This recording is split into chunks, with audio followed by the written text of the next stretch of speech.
Secret Lovers turned out to be a huge windfall for Atlantic Starr because at the time their contract with A&M Records was up. And now they can call their own shots because they got a song that white people are singing. Now, when you got a song that white people are singing,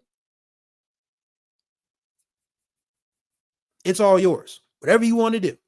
You got white people, secret lovers. Yeah, that's what we are.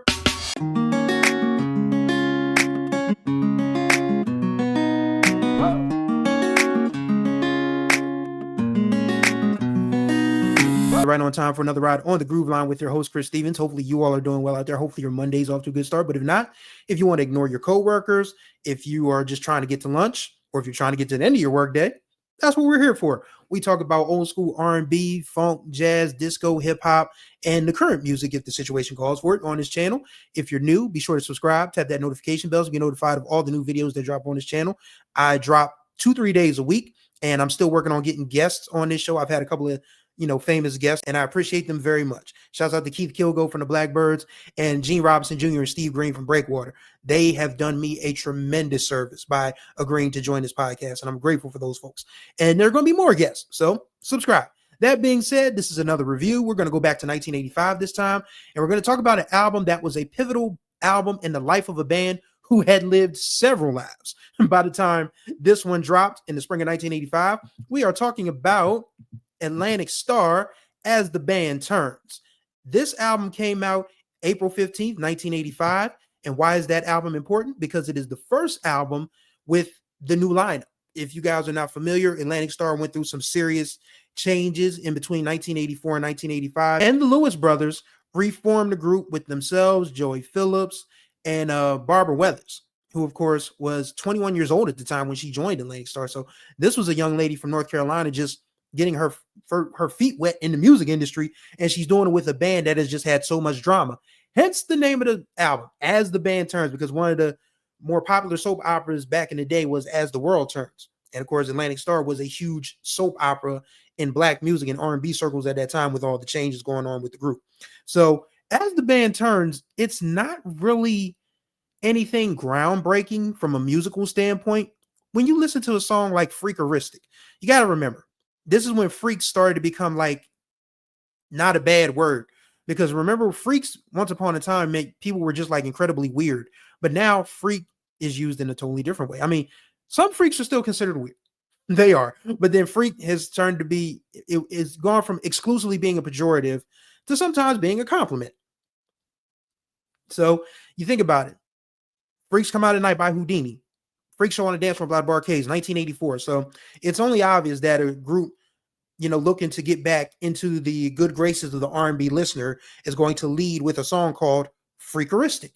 And Freakeristic, it's kind of like Cameo meets, I guess, the SOS Band, maybe. I mean, but obviously it's about a freakeristic girl on the dance floor, and there's not too much you can say about, I mean, a lot of the up-tempo stuff I can take or leave on this album, to be quite honest with you. But there's one song that I will take with me to my grave. That is one that's going, if I had my way, if there is a heaven, if I've lived a good enough life to get the trumpets and everything, I want the trumpets to play Silver Shadow. That is a great song written by Dave and Wayne Lewis. And of course, we lost Wayne Lewis earlier this year. I'm surprised I didn't do a memorial on Wayne, but he's definitely deserving. He was one of the best singer-songwriters of his era, and he wrote so many great songs for Atlantic Starr. He played keyboards on a lot of their best stuff, and he wrote this with his brother David, and Barbara sang the lead on it. And it's a wonderful song. It's kind of like, got that reggae calypso type of rhythm to it, but it still sounds very 80s funkish. And this is a song about reaching for the sky, reaching for the stars, being a silver shadow. I guess that's, what it is. I mean, the Silver Shadow actually was a great, old school car made by Rolls-Royce once upon a time. But I think Wayne and David used it as sort of like a metaphor for, being an astronaut or being, one with the stars, one with the astronomy, the universe and all of that. And Barbara delivers. Like, there's the bridge. Since I was chosen among the rest, I dedicate myself. I'm gonna be the very best. And then there's Wayne's keyboards, ding, ding, ding, ding. When she goes in between those parts, it's absolutely tremendous. It's a great dance floor song, but it's also if you just want to listen and find yourself motivated by something, Silver Shadow gets the job done. Absolutely gets the job done. And that was a song that just spoke to me.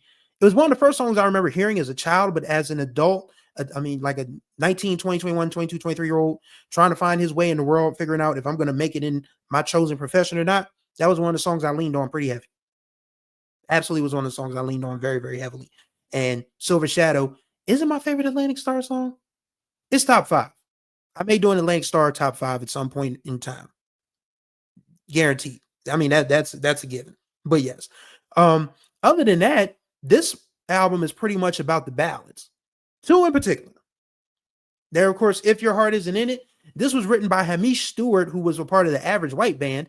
And if you're not familiar with the Average White Band, the sooner you give, the sooner you'll get to have a love of your own.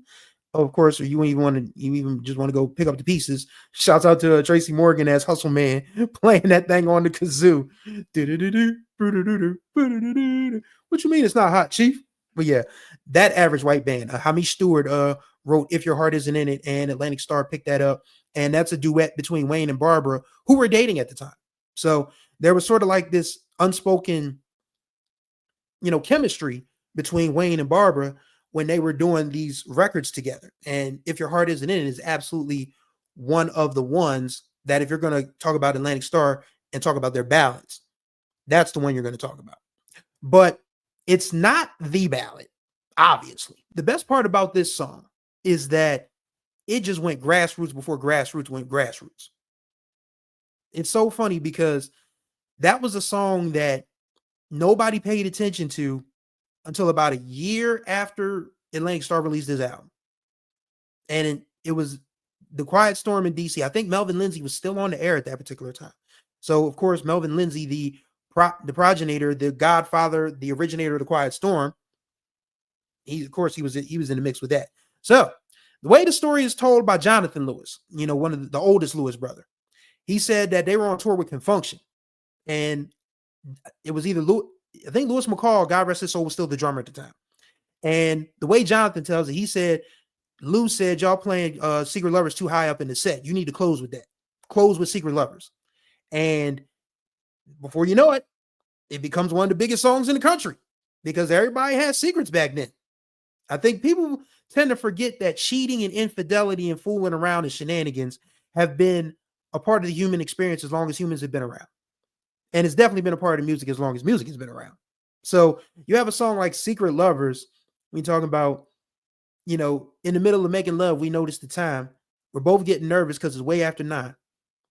Even though we hate it, we know it's time that we go. We got to be careful so that no one will know.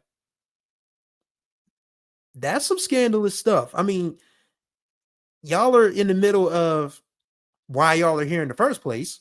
And then y'all look at the clock, probably in a hotel room, motel, motel somewhere, looking at the clock like, damn, it's like 9:45. Oh man, we need to go home. I don't want to go home. Not while we in the middle of this. Man. But we gotta go. So to me, that just underscores great songwriting, great lyricism, great storytelling. And it's so funny because Wayne and Barbara were dating, they would be the ones doing that duet. No, it's David Lewis because I think Wayne sung on the harder edge stuff because his voice could carry it more because Wayne had a nice, he could go between bass, tenor, falsetto, whatever you want to call it. David was exclusively a high tenor type of singer, high note kind of singer.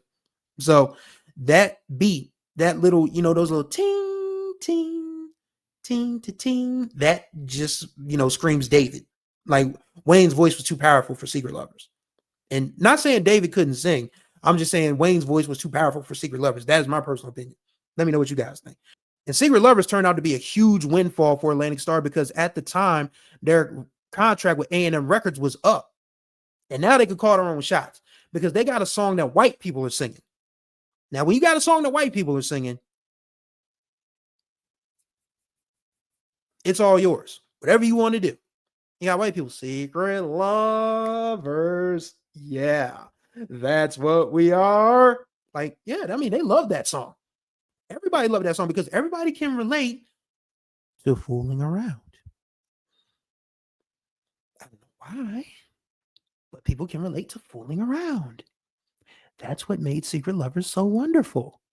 But yeah, that turned out to be a huge windfall for Atlantic Starr. They were able to say they could go to any record company in the United States of America or Europe by this time because it started to be real conglomerate thing. They could have just dropped Secret Lovers on the table, said, "We want millions. Don't worry about how you're going to get them to us. Just know that you make your money back. We want millions."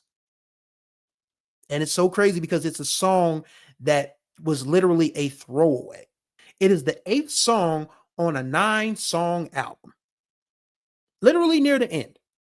So that's probably why Lewis McCall or whoever the drummer with Confunction was when they were on tour together at the time, probably still was Lewis, probably said, okay, if this is what y'all are putting at the end of the album, you just might as well put the damn thing at the end of the show and watch people go crazy. And then people start, lighters and everything, and people hugging on people that they probably shouldn't have been hugging on because they were probably at the concert with somebody who wasn't their spouse. And it turned out to be a huge thing for Atlantic Starr. It made them pop, even though they had been a solid R&B black music act for close to a decade.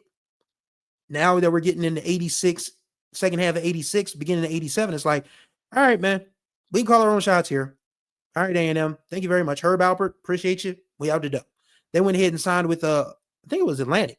I think they signed with Atlantic. And that's when they released All in the Name of Love, which was their last real big album before Barbara left. And they just sort of fell into a state of, one woman in, one woman out. Joey Phillips quits. It's just Jonathan, Wayne, and David at this point that are like the core members. And that was the end of the Atlantic Starr story by like 1993, 94-ish.